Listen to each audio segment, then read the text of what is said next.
Silakan duduk Bapak Ibu. Shalom. Bapak Ibu yang terkasih dalam nama Tuhan, kita tentunya sangat istimewa kalau kita ditanya adalah orang Kristen. Sangat istimewa bahwa kita adalah sejak lahir Kristen. Tapi kekristenan ini tidak hanya berbicara simbolis, tidak hanya berbicara tentang oh saya Kristen, KTP saya Kristen. Tapi apakah di dalam kekristenan kita itu ada Yesus di dalamnya? Ada seorang bapak yang hebat, ada seorang anak yang hebat, yang baik, ada seorang ibu yang hebat, ada seorang kakek yang hebat, nenek yang hebat. Tapi dengan kehebatan mereka, apakah ada Kristus di dalam hidup mereka? Dan itu akan menjadi tolak ukurnya sebagai orang Kristen. Karena semua orang pun, orang jahat bisa berbuat baik. Kita berbuat baik juga bukan menjadi tolak ukur di dalam sesuatu keimanan kita kepada Tuhan. Nah, untuk itulah tema yang sangat menarik bahkan menggugah setiap hati kita. Bahaya kekristenan tanpa Kristus. Bahaya kekristenan tanpa Kristus. Kalau berbicara bahaya, berarti ada berbicara resiko. Bahaya. Jangan bawa motor yang tidak punya rem. Bahaya. Jangan terobos lampu merah. Bahaya. Dan semuanya ada berbicara bahaya. Ada konsekuensinya. Nah, apalagi kalau kita berbicara tentang kekristenan menuju kepada Kristus. Kalau tidak ada Kristus di dalam keluarga, kalau tidak ada Kristus di dalam persekutuan, kalau tidak ada Kristus di dalam setiap dimanapun kita berada, bahaya. Artinya, di dalam setiap pengandalan diri kita, kita mengandalkan kekuatan kita, bukan Kristus yang kita andalkan. Jangan kita sangka orang yang tidak memiliki Kristus tetangga kita. Jangan kita menyangka hal seperti itu. Ada juga orang-orang Kristen yang hidupnya Kristen tapi tidak hidup di dalam Kristus. Dia tidak mau bernaung di dalam itu. Nah, untuk itu tuh Bapak Ibu yang terkasih dalam nama Tuhan, mari kita buka firman Tuhan. Dalam kitab Pengkhotbah pasal yang keempat ayat 17, lalu kita sambung dalam pasal 5 ayat yang kelima dan keenam. Pengkhotbah pasalnya yang keempat, kelima. Kalau di Alkitab kita di situ sudah langsung di pasal yang kelima ya. Pengkhotbah pasal yang keempat ayat ke-17, lalu disambung pasal 5 ayat 5 dan ke-6. Bisa? Ya, karena cuma 3 ayat kita dengarkan, saya akan membacakannya bagi kita semua. Jagalah langkahmu, kalau engkau berjalan ke rumah Allah, menghampiri untuk mendengar adalah lebih baik daripada mempersembahkan kurban yang dilakukan oleh orang-orang bodoh, karena mereka tidak tahu bahwa mereka berbuat jahat. Pasal 5 ayat yang ke-5 sampai ke-6. Janganlah mulutmu membawa engkau ke dalam dosa, dan janganlah berkata di hadapan utusan Allah bahwa engkau khilaf. Apakah perlu Allah menjadi murka atas ucapan-ucapanmu dan merusakkan pekerjaan tanganmu? Karena sebagaimana mimpi banyak, demikianlah juga perkataan sia-sia banyak. Tetapi takutlah akan Allah. Amin. Bahaya kekristenan tanpa Kristus. Bahaya setiap kita sebagai orang percaya kalau tidak ada Kristus di dalam hidup kita. Saya akan merujuk kepada perjanjian lama. Pada zaman Nuh, ketika Tuhan melihat manusia ini sangat berdosa, sangat jahat, karena kehidupan mereka ini sudah sangat jauh kepada Tuhan. Hanya cuma satu orang yang mendapatkan kasih karunia. Siapa? Nuh. Ketika Tuhan melihat manusia yang begitu banyak, ada rencananya untuk pemerataan, pembinasaan semua umat manusia. Kenapa? Karena tidak ada Allah di dalam hidup mereka.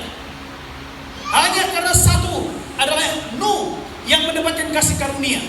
Ketika Tuhan melihat manusia jatuh dalam dosa dan sangat jauh kepada Tuhan, akhirnya Tuhan merencanakan dan untuk membinasakan pemerataan semua umat manusia, dimusnahkan semua manusia.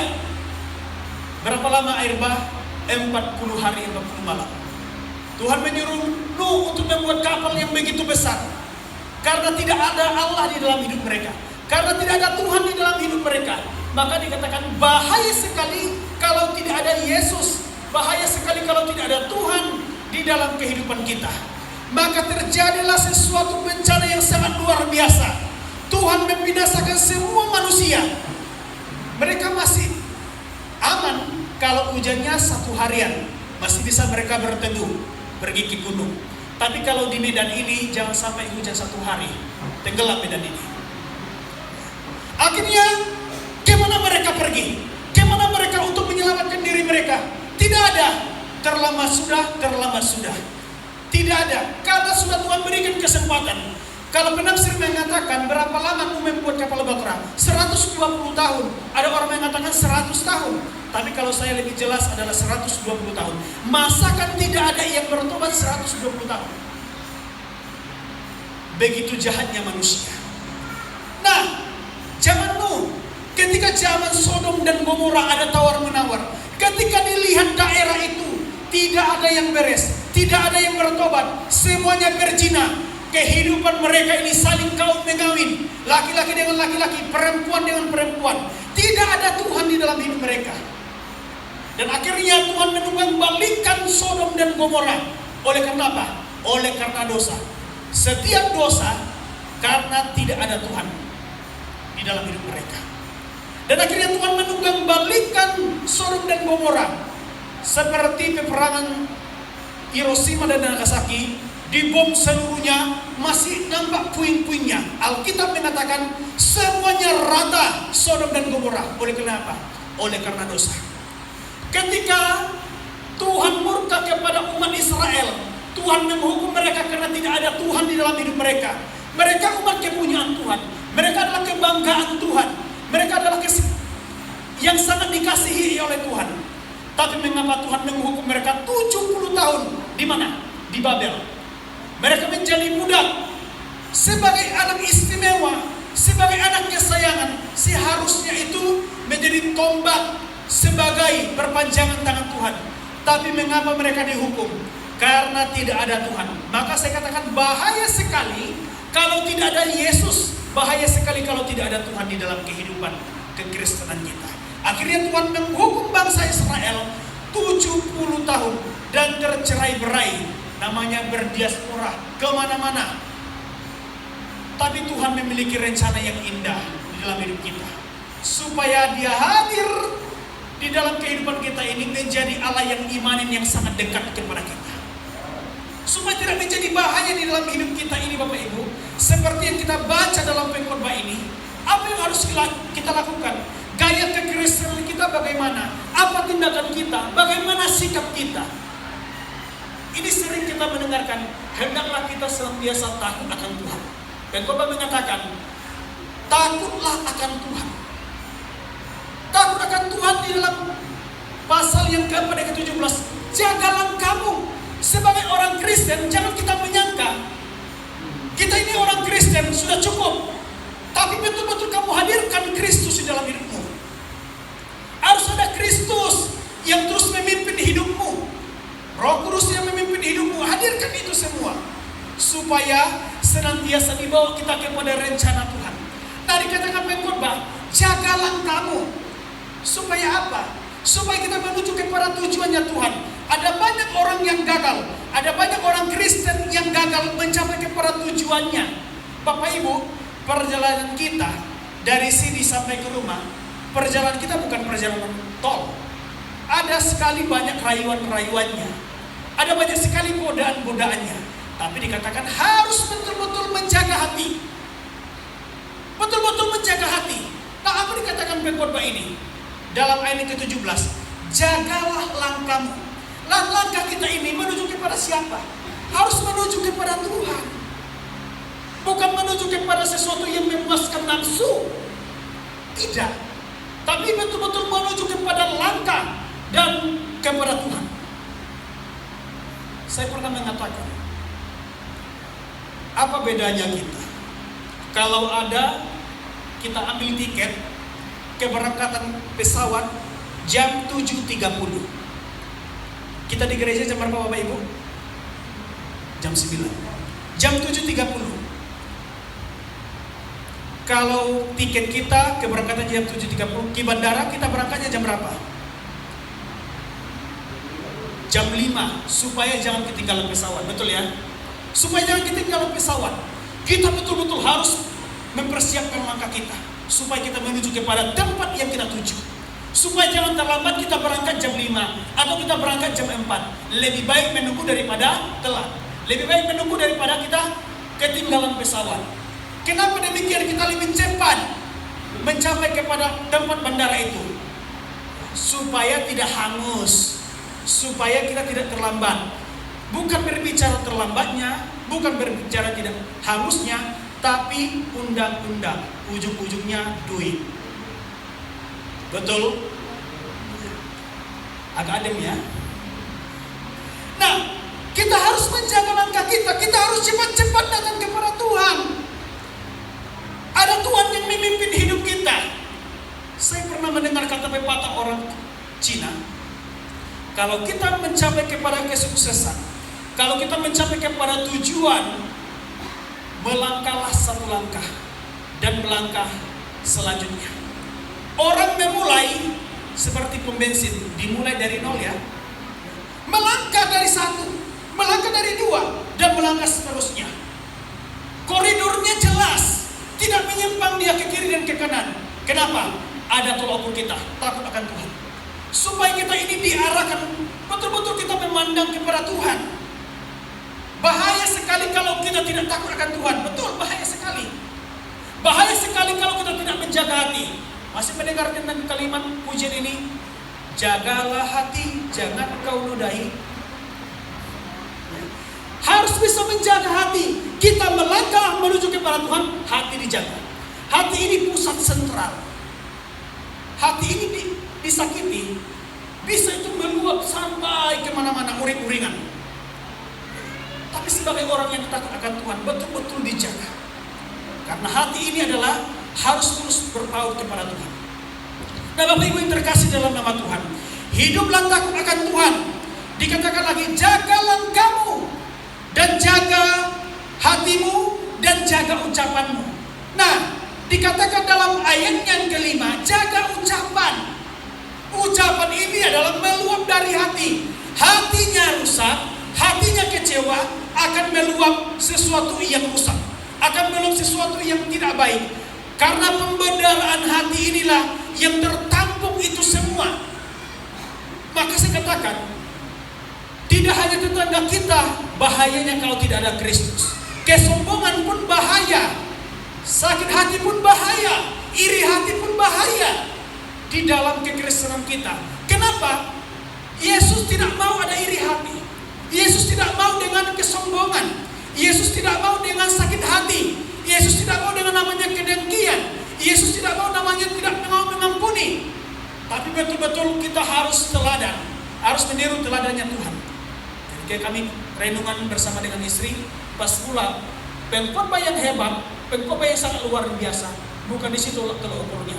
Tapi pengkhotbah yang hebat adalah ketika dia meneladani Kristus, ya, serupa dengan Kristus. Kita pun demikian. Tidak hanya orang yang berbicara di depan, dia adalah sebagai utusan Tuhan. Kita semuanya utusan Tuhan. Tapi betul-betul kita meneladani Kristus di dalam hidup kita ini. Kenapa dia menjadi tombak pertama kita? Kenapa dia menjadi tolak ukur kita yang pertama? Meskipun sudah disinggung minggu lalu tentang namanya Kristen progresif, ketika diingatkan bagaimana kita jangan terlalu sibuk. Kita harus betul-betul belajar dengan benar kebenaran firman Tuhan. Nah, sesungguhnya setiap langkah kita betul-betul terarah kepada Tuhan. Kenapa banyak sekali orang gagal mencapai kepada tujuannya Tuhan? Karena dia tidak takut kepada Tuhan. Karena dia tidak mau terus mengarahkan hatinya kepada Tuhan. Yang dia hidupi hanya kecemburuan. Yang dia hidupi hanya sakit hati. yang dia hidupi hanya dengan kesombongan.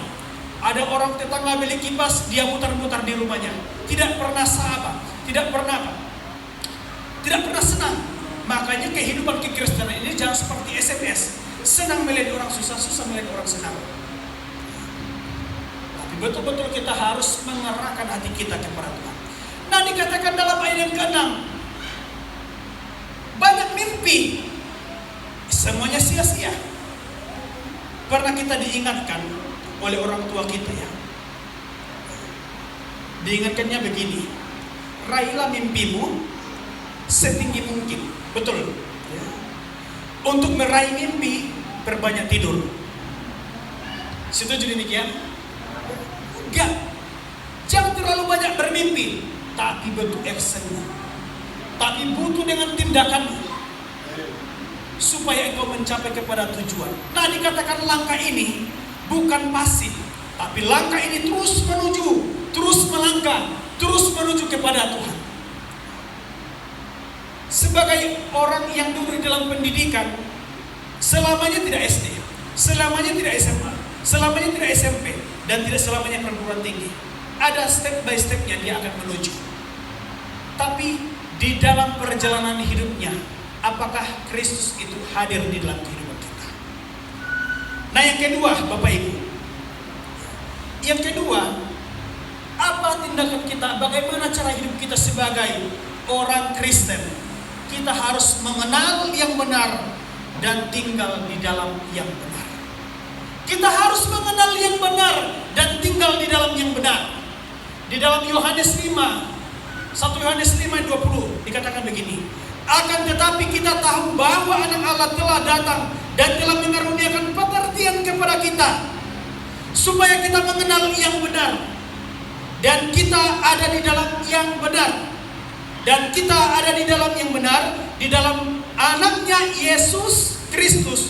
Dia adalah Allah yang benar dan hidup yang kekal. Jelas. Kita harus tinggal di dalam yang benar, hidup di dalam yang benar, mengenal yang benar. Kalau saya mengutip kembali tentang yang sudah disampaikan Pak Gembala kita, tentang berbicara perbuatan baik, tidak masalah Bapak Ibu. Tapi kekristenan kita ini bukan diidentik dengan perbuatan, tapi harus betul-betul diidentik dengan iman. Mengenal yang benar, kita harus betul-betul hidup di dalamnya. Siapa itu yang benar? Yohanes 14 ayat 6 dikatakan, akulah jalan, kebenaran, dan hidup. Yesus adalah jalan, Yesus adalah kebenaran, dan Yesus adalah kehidupan. Di luar daripada Yesus, kebinasaan. Kalau Yesus adalah jalan, di luar sana menyesatkan, di luar sana sangat membingungkan. Tapi di dalam Yesus, kalau kita hidup di dalamnya, sangat pasti kita dibawa kepada kesuksesan yang menuju kepada kebahagiaan. Di dalam Yesus juga ada kebenaran. Nah, kita sangat mengakui dan sangat setuju bahwa benang merah tidak bisa diganggu-gugat lagi. Di dalam firman Tuhan ini adalah kebenaran. Orang mengatakan firman Tuhan ini bertolak belakang, saling tabrak-menabrak. Di mana saling tabrak-menabrak? Memang kalau kita memakai logika, kalau kita memakai namanya dengan paham-paham kita tentang kekuatan pikiran kita, filsafat kita, pasti akan bertolak belakang. Kenapa? Berbicara konteks dengan konteks. Konteks ini beda, konteks ini beda. Makanya kita harus betul-betul belajar, harus masuk di dalam Tuhan, supaya kita mengenal kebenaran itu. Nah, jelas kekristenan kita sangat mengakui Alkitab adalah kebenaran, bukan sesuatu pertentangan. Injil satu ini beda, Injil satu ini beda. Memang di dalam perbedaan itulah yang menjadi satu.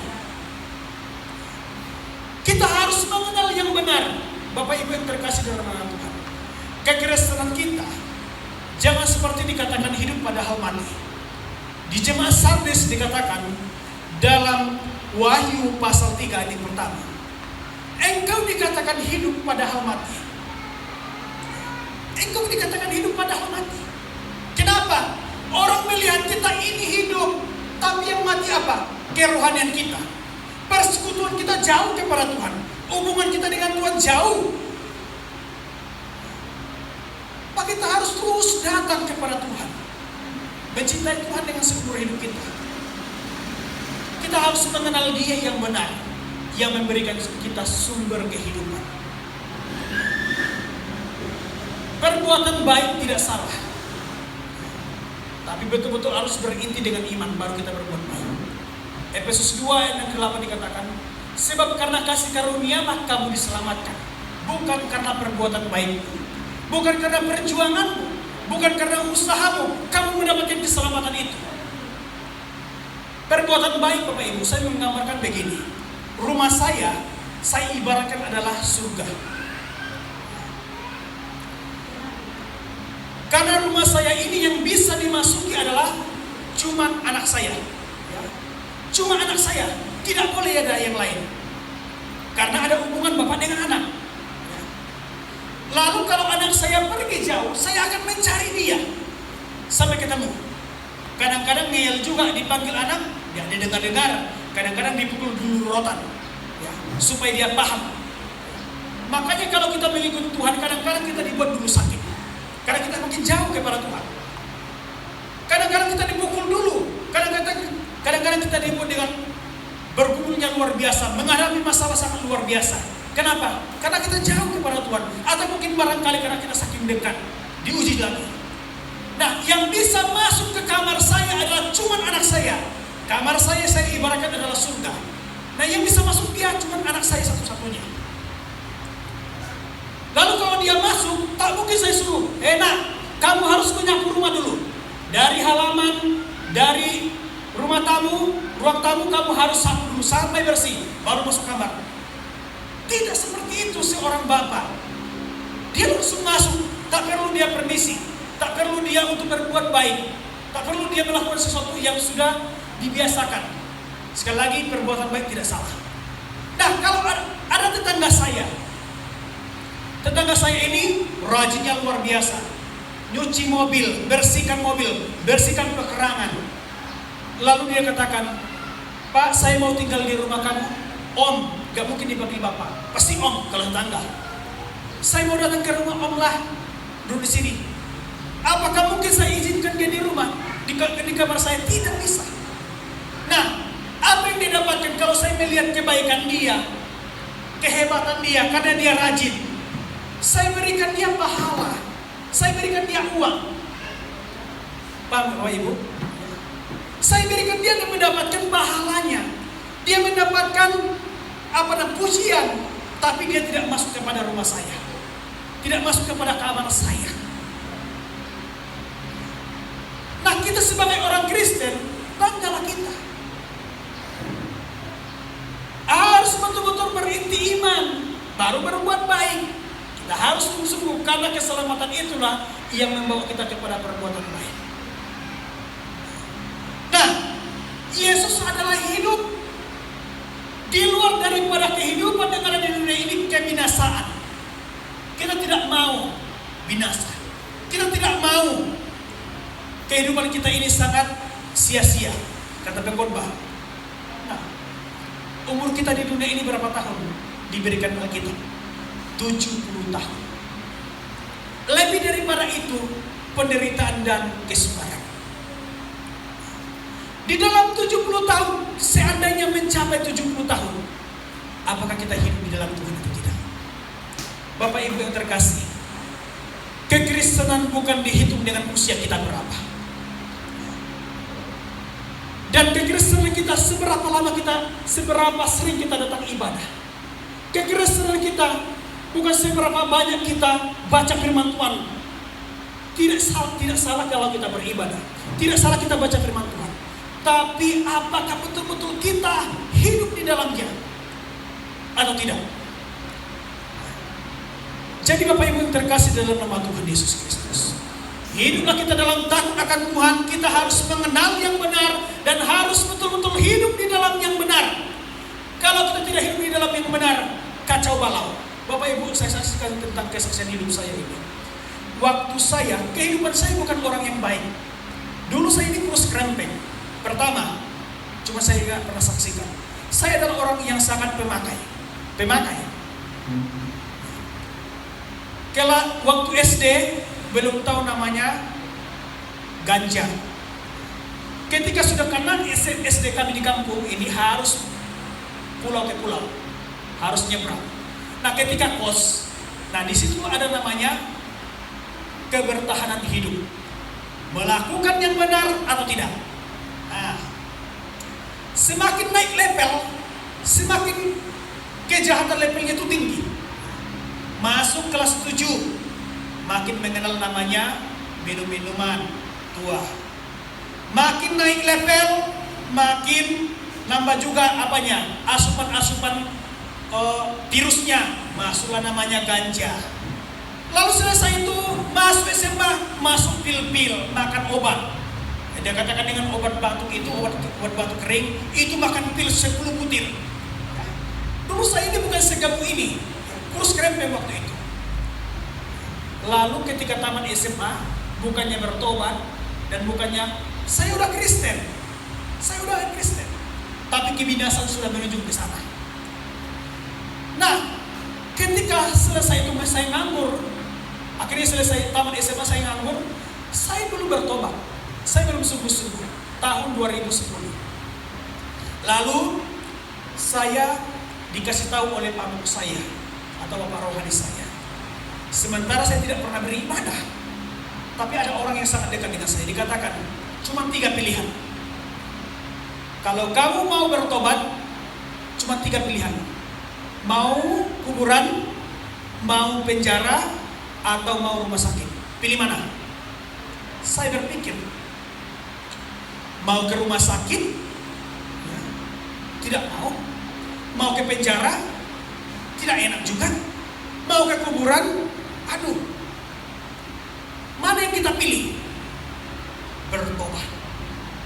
Akhirnya saya memutuskan untuk sekolah, untuk masuk ke sekolah tinggi teologi di Sidikala tahun 2014. Dan disitulah saya betul-betul mengenal pribadi Tuhan. Bapak Ibu, gampang? Tidak gampang. Tidak semudah kita kembalikan dalam tangan kita. Butuh proses. Memang kalau kita tinggal di dalam hidup, tinggal di dalam yang benar ini, butuh proses. Antara mau mundur atau maju. Karena ingat pepatah dengan orang Cina ini, melangkahlah engkau dengan pertama, supaya kamu menjawab melangkah selanjutnya. Saya harus bertahan. Dan akhirnya saya dikonseling secara pribadi. Nah ketika dikonseling, saya sifatnya kan gengsi, banyak sekali dosa. Ketika ditanya, kakak tingkat saya ini, tulis semua daftar dosa, coret itu semua. Selesai itu kita doakan dan kita bakar. Nah selesai itu Bapak Ibu, saya tidak jujur, saya mencor aja yang biasa, berbohong, tidak penurut, dan selalu apa? Selalu melawan orang tua. Selesai. Lalu dikatakan yang mengkonseling saya, cuma ini dosamu? Iya, cuma ini. Selesai itu didoakan, lalu pergi. Malamnya gelisah hati, malamnya tidak tenang. Dan akhirnya, apa karena gara-gara ini ya? Saya tidak jujur kepada kakak konseling saya ini, kakak rohani saya ini. Akhirnya saya menjumpai dia, saya tidak jujur begini-begini. Akhirnya dikasih lagi kertasnya, saya pikir tidak ada lagi kertasnya. Kertas daftar dosa itu semua, tidak ada yang tidak tercoret itu semua. Saking banyak dosa. Tapi ingat, Tuhan tidak melihat latar belakang kita siapa. Kalau kita sudah hidup di dalam yang benar, maka Tuhan pun akan hidup di dalam kita. Amin. Maka tidak cuma tetangga kita yang bahayanya kalau tidak tanpa Kristus. Kita semua sebagai orang Kristen belum tentu kita selamat kalau kita tidak hidup di dalam Kristus. Jangan kita bangga. Saking bangganya tidak mau datang beribadah. Dia katakan Kristen. Kadang-kadang hebatnya orang Kristen ini, kapal selam buatan orang Kristen luar biasa. Kenapa saya katakan? Kapal selam buatan manusia, dia muncul di dalam permukaan atau mungkin 1 minggu sekali atau 1 bulan sekali. Betul Bapak Ibu? Tapi kapal buatan orang Kristen luar biasa. 1 tahun sekali dia muncul.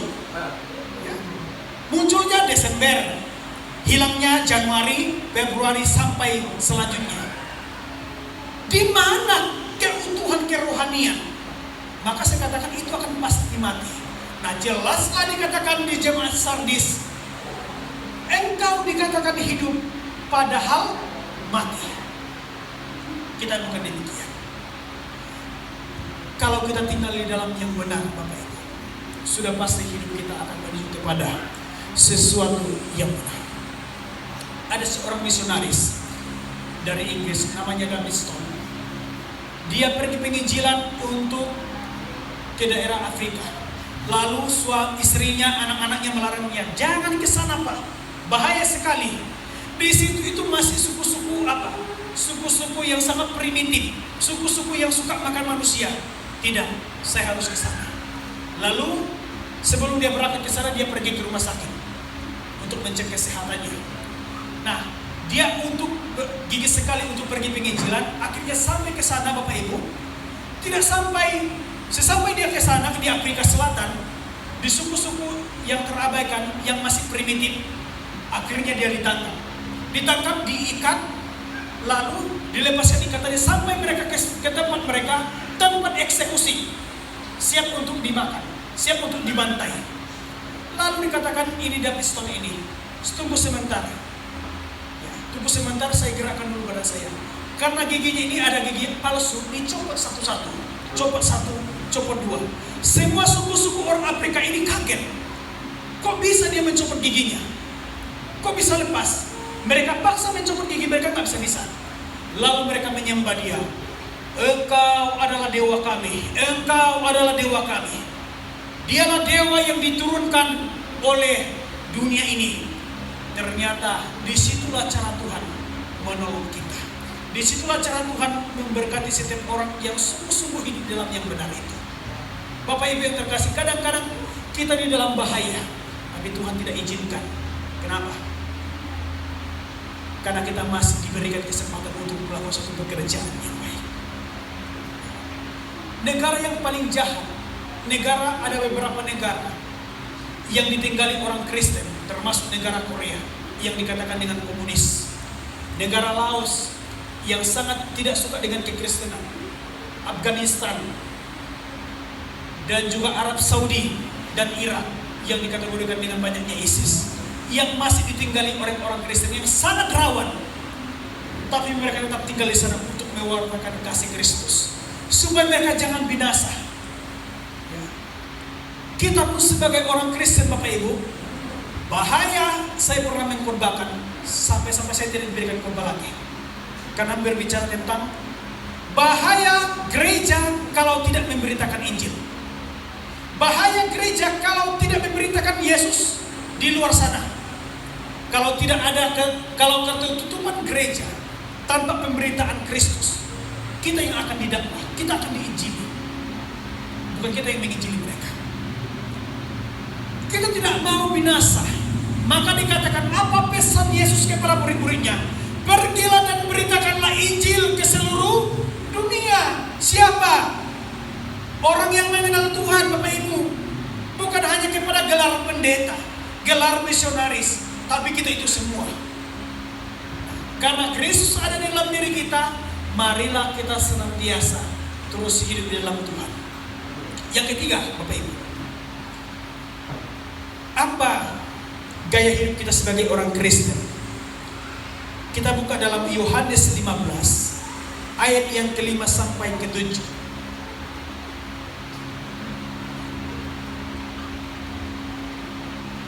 Yohanes 15 ayat yang ke-5 sampai ke-7. Oke, saya bacakan untuk kita semua. Akulah pokok anggur dan kamulah ranting-rantingnya. Barang siapa tinggal di dalam aku dan aku di dalam dia, ia berbuah banyak. Sebab di luar aku kamu tidak dapat berbuat apa-apa. Barang siapa tinggal di dalam aku, ia dibuang keluar seperti ranting dan menjadi kering, kemudian dikumpulkan orang dan dicampakkan ke dalam api lalu dibakar. Jikalau kamu tinggal di dalam aku dan firmanku di dalam kamu, mintalah apa saja yang kamu kehendaki dan kamu akan menerimanya. Ini suatu pesan yang sangat menarik. Yang ketiga, bagaimana sikap kita? Kita harus melekat kepada Kristus. Amin. Kita harus melekat kepada Tuhan. Jangan kita menjauh kepada Tuhan. Mazmur 39 ayat ke-7 dikatakan, kemanakah aku dapat menjauhi roh-Mu Tuhan? Tidak bisa. Kalau aku pergi ke sana, Tuhan ada. Kalau aku pergi ke gunung, Tuhan ada. Tuhan ada di mana-mana. Setan pun juga ada di mana-mana. Jangan kita menyangka setan tidak ada di sini. Ada. Maka kita harus melekat kepada Tuhan. Tinggal di dalam Tuhan. Saya pernah melihat kecoa. Semua manusia sangat jijik namanya kecoa. Dan tidak ada pun manusia yang suka memelihara kecoa. Tidak ada. Saya pernah melihat kecoa ini. Kecoa ini sangat dikategorikan serangga yang sangat menjijikkan bagi kita. Tapi ingat, ada kelebihannya Bapak Ibu. Kelebihannya apa? Kecoa ini bisa hidup 1 minggu. Terpisah kepala dengan badannya. Bisa hidup. Hanya 1 minggu. Makanya dia bisa terbang ke sana ke sini. Dia bisa bergerak. Karena kenapa? Karena pernapasannya dari kulitnya. Makanya dia bisa bertahan 7 hari. Tapi lewat 7 hari, inailahi. Binasa. Nah, demikian juga kita. Kalau kita tidak tinggal di dalam pokok, bagaimana? Binasa. Kalau kita tidak tinggal di dalam pokok yang benar itu, tidak melekat di dalam firman itu, tidak bersatu di dalam Tuhan, maka kita akan binasa. Apa dikatakan? Satu persatu dikatakan di situ. Tinggallah di dalam aku. Orang yang melekat kepada Tuhan, kamu harus tinggal di dalam Tuhan. Betul-betul tinggal di dalam Dia. Maka kita harus menghasilkan buah. Kalau rantingnya sudah mulai apa? Sudah mulai layu. Jangan rantingnya bagaimana? Dia akan kering dan laku dan rusak. Nah, kekristenan kita pun demikian. Kehidupan kekristenan demikian. Kalau kita jauh kepada Tuhan, maka kita akan menjadi orang yang sangat tidak mengenal kebenaran. Kalau kita jauh kepada Tuhan, kita akan mendapatkan sesuatu namanya pengenalan yang sangat jauh kepada Tuhan. Nah, Bapak Ibu yang terkasih dalam nama Tuhan, jelas dikatakan firman Tuhan. Karena Yesus sendiri mengatakan, tinggallah di dalam aku, maka aku tinggal di dalam kamu. Melekat terus di dalam Tuhan. Mazmur dikatakan 91, melekatlah di dalam hatiku. Dia terus melekat di dalam aku, dan aku terus melekat di dalam Dia. Nah, kehidupan kita sebagai orang-orang Kristen, anak-anak muda, keluarga Kristen, terus kita hadirkan Kristus dalam keluarga kita. Kita harus terus mengasihi Tuhan. Kita harus terus membangun persekutuan kita dengan Tuhan. Suami istri terus membangun persekutuan dengan Tuhan. Sebab kita menghadirkan Kristus, Bapak Ibu, itulah satu keistimewaan kita. Dan itulah sebagai dasar kita untuk mengikut Tuhan. Karena sangat bahaya sekali kekristenan tanpa Kristus akan binasa. Bahaya sekali, ada risikonya. Dan kita tidak akan melihat sesuatu kebenaran, ketertutupan mata rohani kita pun semakin jauh kepada Tuhan. Tapi kalau kita terus dekat, jangan kita menyangka orang yang hidup di dalam Tuhan tidak ada masalah. Banyak masalah. Tapi dia selalu mendapatkan solusi yang tepat. Kenapa banyak sekali orang kecewa? Kenapa banyak sekali orang bunuh diri? Karena dia tidak melekat kepada Tuhan. Hitung lantai paling tinggi, lompat. Stres, lompat. Stres dia, diputuskan pacar, bunuh diri, gantung diri, gores badan, dan lain sebagainya. Ada banyak cara ditawarkan oleh si jahat. Kadang-kadang mengadu ke Facebook. Sering saya melihat orang-orang Kristen mengadunya ke Facebook terus. Kami Bapak Ibu, saya melihat agama kita, saya juga sudah rajin juga. Kalau tidak diberikan kesempatan untuk memberitakan firman Tuhan, minimal kami memberitakan firman Tuhan di sosial media. Kami tidak mengadu kepada Facebook. Hari ini saya tidak punya uang ya Tuhan. Nah, tulis captionnya. Jangan di situ lagi. keluhan kita. Jangan di situ pengaduan kita. Tapi orang yang melekat kepada Tuhan selalu memberitakan kasih Kristus. Orang yang melekat kepada Tuhan akan banyak diberkati oleh orang lain. Kalau kita belum menjadi berkat, minimal kita jangan menjadi batu sandungan. Amin. Tapi hadirkanlah Kristus dalam kehidupan kita. Hadirkanlah Kristus dimanapun kita berada. Sekali lagi saya sering mengatakan, mimbar kita tidak hanya di gereja, tapi mimbar kita di luar, yang melihat seluruh karakter kita, yang melihat seluruh tabiat kita, baik para pelayan-pelayan juga, yang melihat kita cuma orang Kristen. Tapi di luar sana bagaimana? Betul-betul kita mempraktikkan Kristus di dalam kehidupan kita, meneladani Kristus di dalam hidup kita. Sangat jelas dikatakan katekismus ini, pergaulan yang buruk merusak kebiasaan yang baik.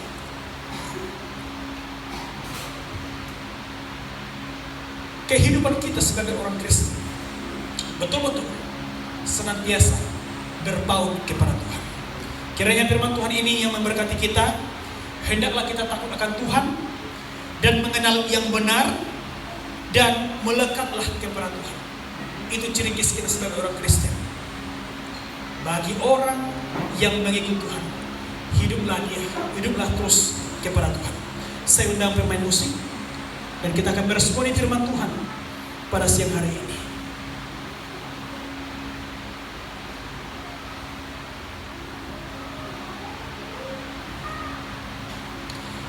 Yesus pegang erat tangan untuk dapat hidup di luar kasih.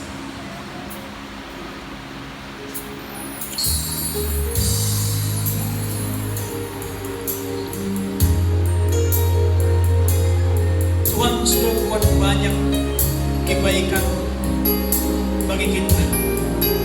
Kalau kita hitung-hitung kebaikan Tuhan tidak bisa kita serapi. Kedahsyatan dan keajaiban Tuhan sungguh luar biasa di dalam hidup kita ini. Apakah yang bisa kita balas kebaikan Tuhan? Yang kita balas dalam mengasihi Dia, hidup di dalam firman-Nya.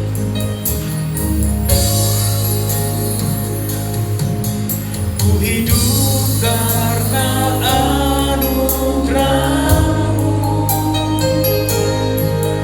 tiada satu pun dapat ku banggakan, semua karya cinta-Mu.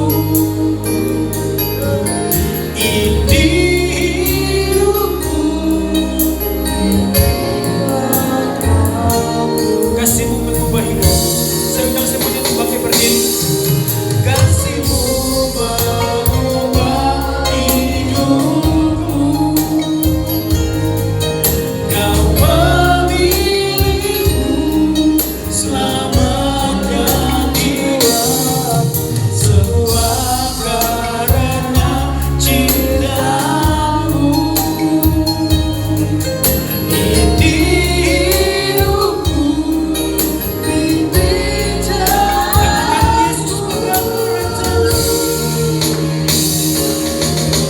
Yesus pegang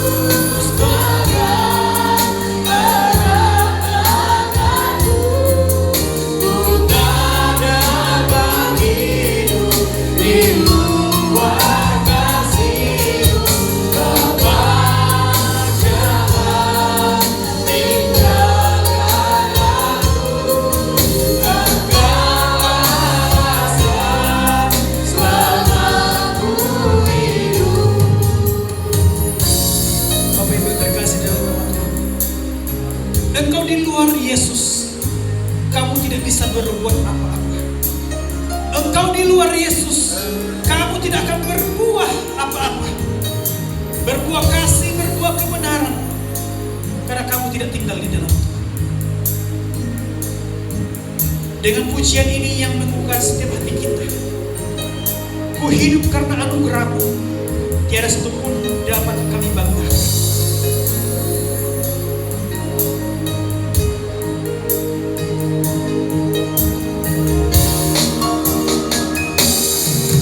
Ku hidup karena anugerah-Mu.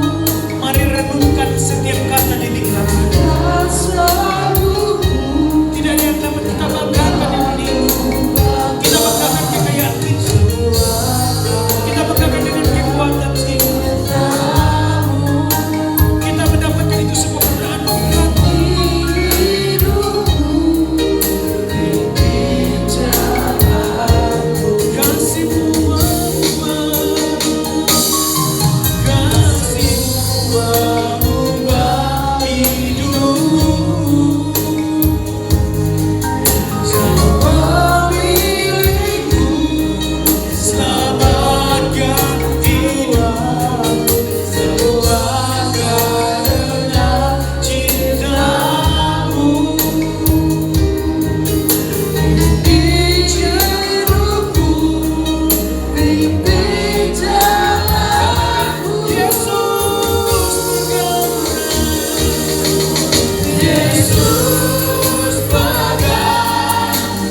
boleh menghadapi pergumulan. Bergumul soal sakit, bergumul soal ekonomi, bergumul soal pekerjaan, bergumul tentang masa depan, bergumul dengan pasangan hidup. Melekatlah kepada Tuhan, carilah Tuhan. Di situ ada kehidupan. Andalkan Tuhan selalu. Selama kita di dunia ini, kita tidak memiliki andil. Tuhanlah satu-satunya andalan hidup kita. Tuhanlah satu-satunya kebergantungan hidup kita. Jangan bergantung kepada manusia. Manusia banyak mengecewakan. Lebih baik aku berlindung kepada Tuhan daripada percaya kepada manusia. Lebih baik aku berlindung kepada Tuhan daripada percaya kepada bangsawan. Mau sehebat apapun keluarga kita, mau sekaya apapun orang terdekat kita, jangan pernah kita andalkan. Andalkan Tuhan sendiri. Nyatakan itu semua segala pergumulanmu kepada Tuhan. Datang kepada Tuhan. Bahwa Tuhan itu lemah lembut. Marilah kepada aku semua yang letih lesu dan yang berbeban berat. Hiduplah di dalam Kristus, maka Kristus pun akan hidup di dalam kita. Terima kasih Tuhan Yesus yang baik. Hamba-Mu sudah berhenti berkata-kata di dalam kebenaran firman Tuhan ini. Tapi bila Roh Kudus Tuhan yang tidak pernah berhenti di dalam setiap hidup kami, yang terus berkata-kata di dalam hidup kami, matarakanlah firman ini bagi kami. Bimbing kami, tuntun kehidupan kami. Keluar masuk kami pun diberkati oleh Tuhan. Terpujilah nama-Mu Tuhan. Kasihanilah tiap-tiap kami. Kasihanilah jemaat-Mu ya Tuhan. Dengarkanlah seruan mereka. Sebab mata Tuhan tertuju kepada orang yang benar, yang berseru dan meminta tolong kepada-Mu ya Tuhan. Sedengkanlah telinga-Mu ya Tuhan, dan dengarkanlah seruan mereka. Di dalam nama Tuhan Yesus Kristus kami berdoa dan mengucap syukur. Amin. Silakan duduk Bapak Ibu.